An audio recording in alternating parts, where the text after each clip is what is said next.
The corners knew his name, the walls knew his rage. A lion in the cage, then fate turned the page. Bars made of steel, but his mind broke free. First time really actually coming across the police radar, I was in San Diego. I had to been about 15 at the time. Interacting with the police, going back and forth with the police, because at this time the crack era had came out.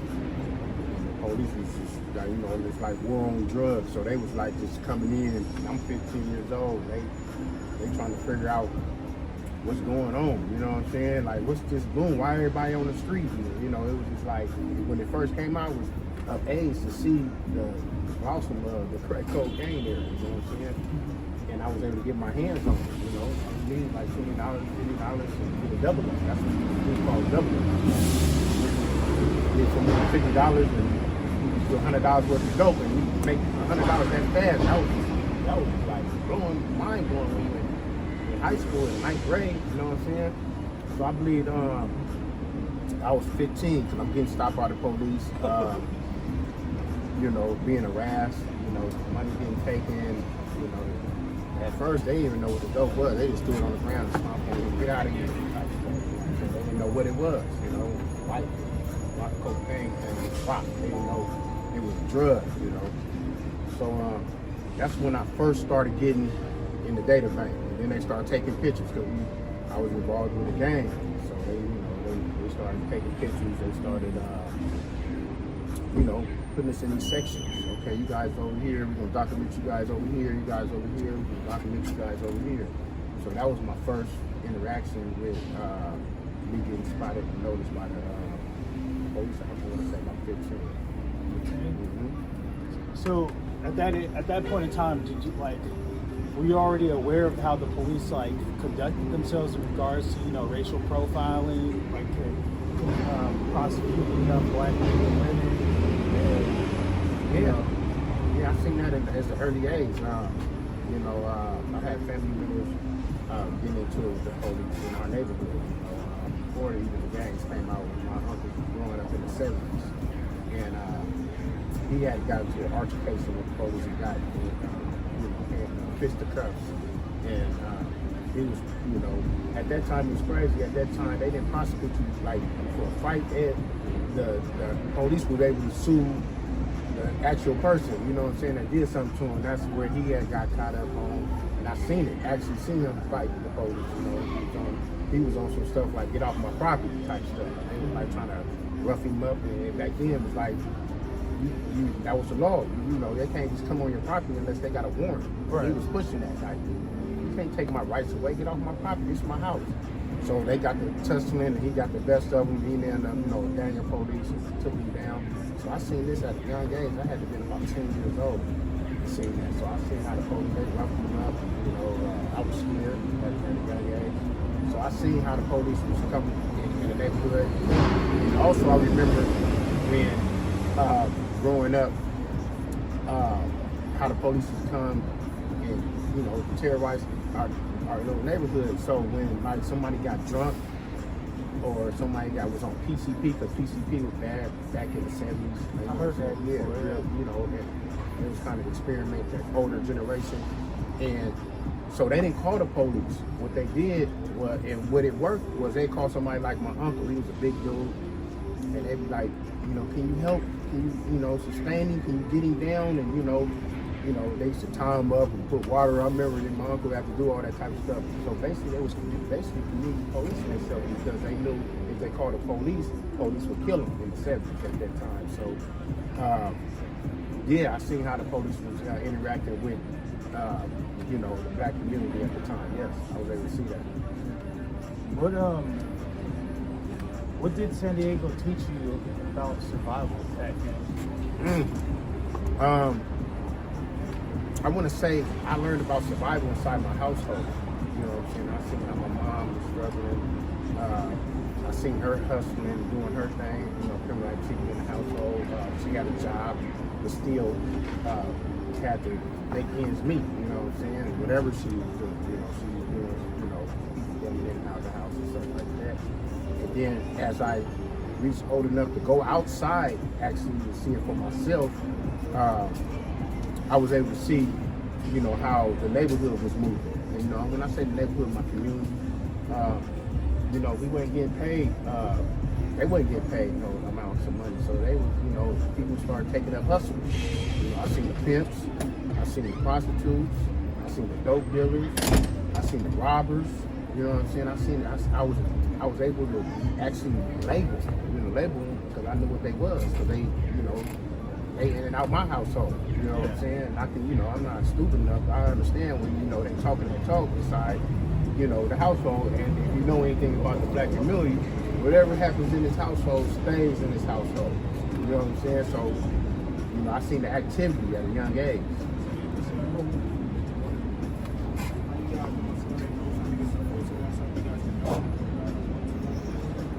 Do you have a dollar?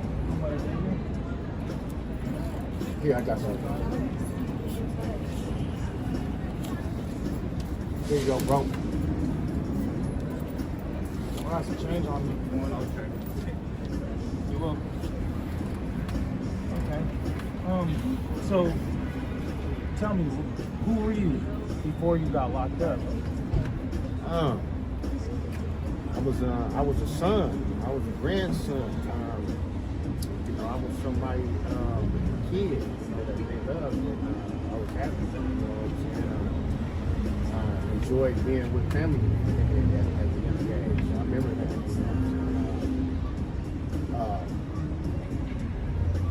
You know, I believe I was on the right path. You know what I'm saying? I stayed in school, I was in school and stuff. But, at the time that how things started changing real fast,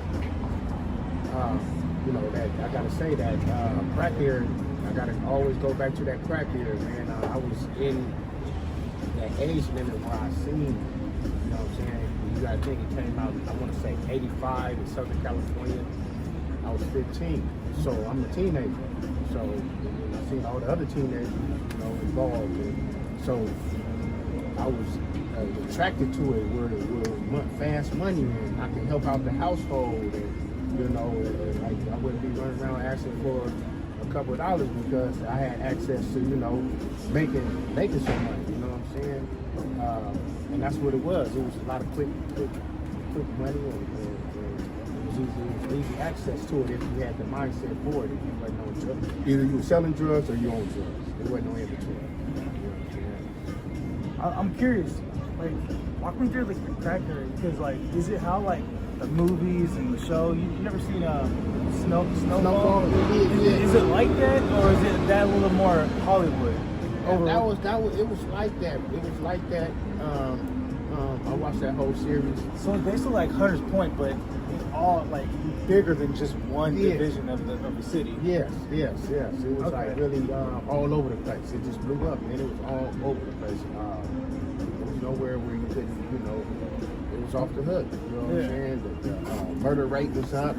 You know, drugs. We had a lot of drug addicts. Like, you know, I met senators that turned crackheads. You know, it just turned everybody out because. Then I got to think. I started when I seen my mom freebase it. That's what they was doing before crack, you know, and that was on top of the oil. Yeah, the ether. You know what I'm saying? They had the ether and all that little stuff, and they was using. They was getting cocaine because cocaine is a rich man high. You know, back then that was like you were really in the mix. You had some powder cocaine, so they came up with this thing how to crack it up, and it made it cheaper. You know what I'm saying? And so I seen the fluctuation of how it went and came, and you know, I was in the mix of all that. I seen it, you know, actually transpire in front of my face. Now that I'm looking back, reflecting back, I can, you know, really vivid it today. Yeah. You know what I'm saying? How old were you when you got into the crack world? I want to say I was 15. You were 15, and you got convicted at what age? 15 as well? No, I got convicted at, I was 19 when I committed my crime. Okay. Which was it, if you don't mind me asking? I murdered. Okay. Murdered and second-degree murder and assault with a deadly weapon. Gang violence, you know, something that shouldn't have had happened, you know what I'm saying? But living that lifestyle, what I like to call the death style, because that's what it was. You know, you don't die, you don't go to jail, go to prison, or you going, you know, you're going to go to a mental institution where you just lose your mind or something. Anyways, you're going to come about that lifestyle, which is called a death style. Okay. So yeah, that's what I come in my case. Going to the liquor store, where you see now, look at Instagram, everybody, it seems like that's just the common area where all music videos especially, right? Yeah, where it's just, where all the stuff go down. And yeah, man, fortunately, killed the man that night, April 12th, 1991. You know, I feel bad every time I think about it because that person, it shouldn't have never happened. If I could turn the clocks back, that's what I would most definitely do. You know what I'm saying? If I know the things I know today, I would be, I would most definitely, this would have never happened. Okay. Yeah. Did you know him at all, or you just met him at the time? I didn't even know him at all. You know, we know of each other, and you know, just the gang violence, that lifestyle, man. You know, we're young, we see each other, it's that pride, the ego, all that stuff play a part. We all trying to be somebody. You know what I'm saying? Right? Yeah. You know what I'm saying? I'm 19, he's 18, so we all trying to fit in this world of survival. Y'all both were kids. Yeah, we was kids. You know what I'm saying? Yeah. Is there anything you do today that like helps prevent these type of things, or not just for yourself, but society? Today, what I do. Sorry. Yes. Just skipping ahead to the third arc. I have everything structured for first, second, third, so we won't have to go all over the place. But go ahead and answer that question. Can you repeat it? Basically, anything today that I see that there's a lot of remorse from that. Yeah. Was there anything today that you that you're doing or you did to know that you become a better man, or just to feel better about it, and to also try to prevent these type of incidents from occurring? Yeah. So I'm not gonna never feel better about the situation. Now, I don't think that's not gonna ever happen. What I do today is I'm trying to run this podcast, teach me culture, and that's my way of giving back. You know, I want to tell the youngsters and the people that's my age that's still stuck that it was a lie. You know what I'm saying? We got to break that cycle. You know what I'm saying? We falling right into the trap. You know what I'm saying? Because it's a trap. You know what I'm saying? It's a trap, man. I'm seeing the youngsters. I'm looking at Above the Line. I think that's the name of that. When they go inside the prison, and I'm seeing they talking to the youngsters. Yeah. And they like 23, 22. They got they asking how much time they got. I got two life sentences. Got life without and all these years. And I'm like, man, that was me and my crew. You know what I'm saying? That was we was doing the same thing 30 years ago, basically with the same crowd. So I'm looking at them like, damn. You know, they didn't have a chance. You know what I'm saying? Just like I didn't have a chance. So the cycle would keep going. And then once you get up in here, it's free labor. You know, that's what that's all about. They want us. It's hard to even get into the algorithm because they want to keep us blinded with the drugs. They're showing all this money, sex, the violence that's going on. We think it's cool. The girls that's fighting today, it's like now it's more women going in the penitentiary than men because they more violent. You see, they telling them. I'm seeing too many. When I scroll, I see more women fighting. Yeah, you know the show Baddies? Yeah. Shit like that. Yeah, but they didn't give that girl so much money to do that. That's what they want. They promote right. it. Now all of a sudden, we see more women fighting. So this stuff, the algorithm. It also makes me think about the dating world in regards to like how women's standards are. You gotta have nice clothes, you gotta have a nice car, you gotta have money enough not only to take care of you and the house needs, but to take care of me and more. Yeah. It's like really in this type it's of not world. It's not realistic at all. But that's where it's in their mind. So you can tell that the internet is influencing me with this stuff. They really out their mind just think that's where where it's at. The majority, I done been to these since I've been home. I done been to these rap videos. The money's fake. I said the money's fake. You know, the jewelry, all that stuff is fake. Yeah. And they just out there, and they not rapping. They got the music in the background, and they rapping over the music. So the whole thing is a scam. Nah, most definitely. It's a scam. I'm behind the scenes, like, yeah, this what they was doing. This what's going on.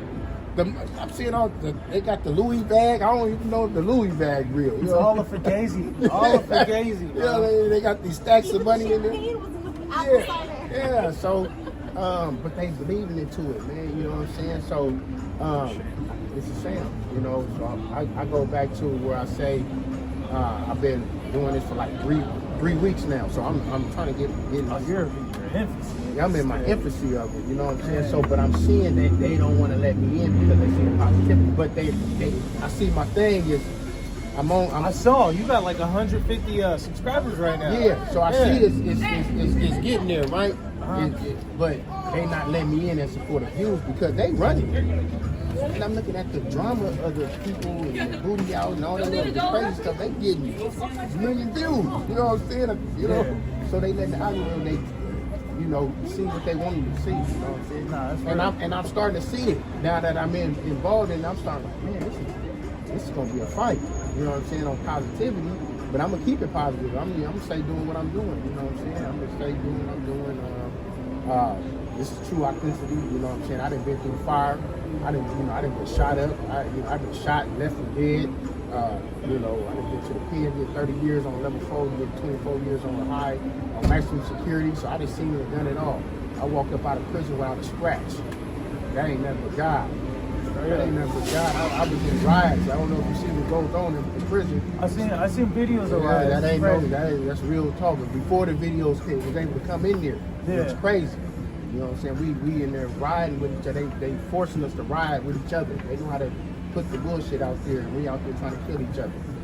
You know, but we was cool inside the community. You know, they made the racial thing go up. You know, so and my stature. You know, I'm 6'4", been always like 250. So you could just imagine I've been on the front line the whole time. I ain't got a scratch. It ain't nothing but God. And skills. Skills, yeah, ain't nothing but God. Straight up. Sorry. I have a question circling back to saying if I knew then what I knew now. Yeah. Right? And kind of holding hands with what we were saying about influencing the younger ones. Yeah. Do you think there's something that you could have been told when you were a kid that would have really made you like change your ways? Or do you think you're like the ego and the facade kind of had your ears plugged?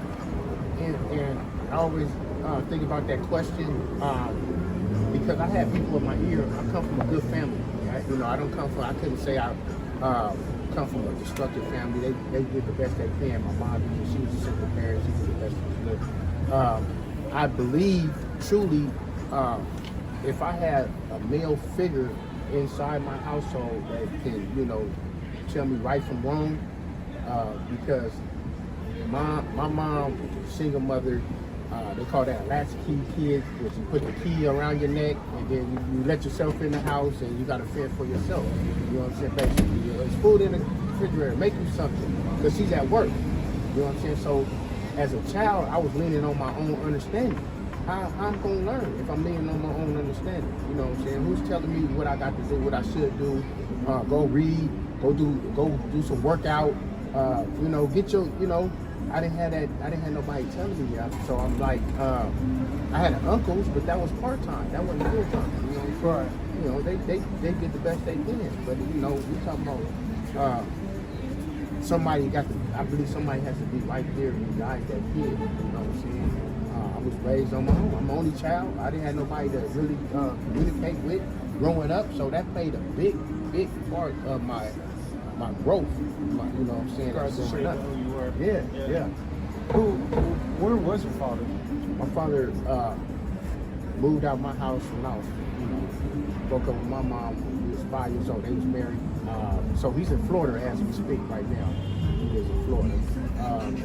You know, he has 14. I have 14 brothers and sisters.